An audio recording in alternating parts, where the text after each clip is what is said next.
It was the centerpiece of President Barack Obama's first term.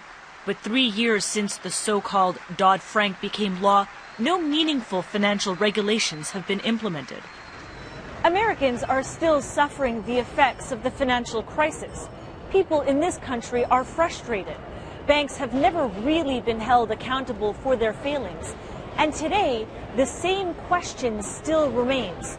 Are U.S. banks too big to fail? Weighing into the debate, the head of the International Monetary Fund.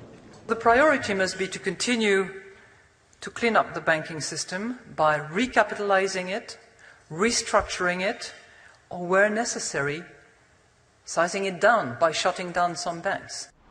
Smaller banks is the outcome some U.S. lawmakers are hoping for by crafting a bill that forces financial institutions to hold more capital. It's an idea that's gaining support from both sides and a normally very divided Congress.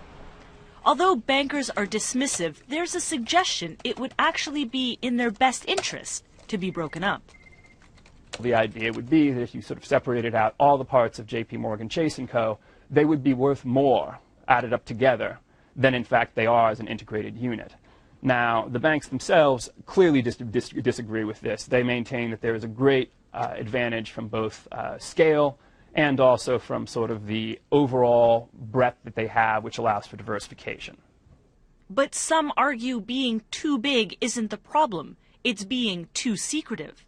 The 5 largest banks have trillions of dollars in trading and derivatives that are not on their balance sheets.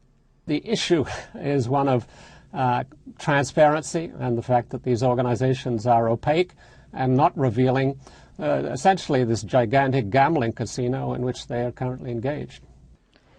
Engaging in risky, complex trades cost J.P. Morgan over $6 billion back in May.